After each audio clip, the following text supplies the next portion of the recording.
Amigos, miren lo que me llegó el otro día en el correo, que es este juego de Nintendo DS de Pokémon. Este es un clásico y la verdad este es una réplica, lo pedí por AliExpress. Como pueden ver el estampado pues no es como el original, pero tampoco es una mala calidad. Y pues es el Pokémon Heart Gold Version, que es la versión de OO. La verdad está súper chido. A pesar de ser copia, réplica, como quieran llamarlo, pues se ve que tiene buena calidad. Y pues lo importante es que vamos a ver si funciona realmente. Se siente que viene suelto en la parte de aquí, no sé si alcanzan a escuchar. Pero pues eso no importa en realidad. Vamos a ver, miren nada más. Salió, casi se cae ahí. Miren. Este es el juego, la verdad es que se ve bien, ¿eh? Bueno amigos, vamos a insertarlo. Y bueno, queda bien, ¿eh?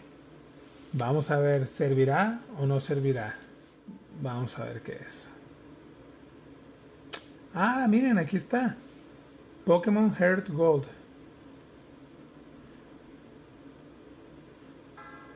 Uy, amigos, sí es.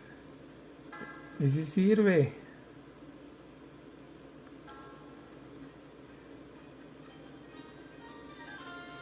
Qué clásico, ¿eh? Me costó menos de $12 con todo y envío. Por ahí les voy a dejar la imagen del precio y lo pedí por AliExpress.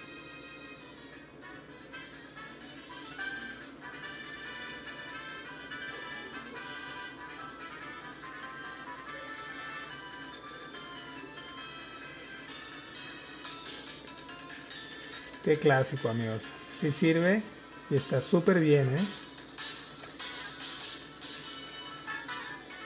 Uy, miren los tres perros legendarios.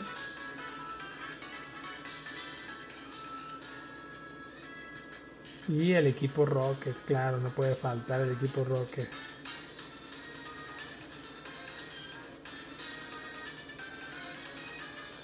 Los tres iniciales.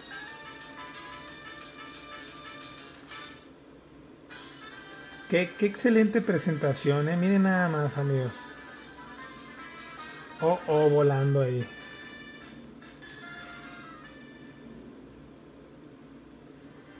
Bueno amigos, parece que no nos estafaron. Excelente juego, la verdad, ¿eh? ¿Ustedes qué opinan?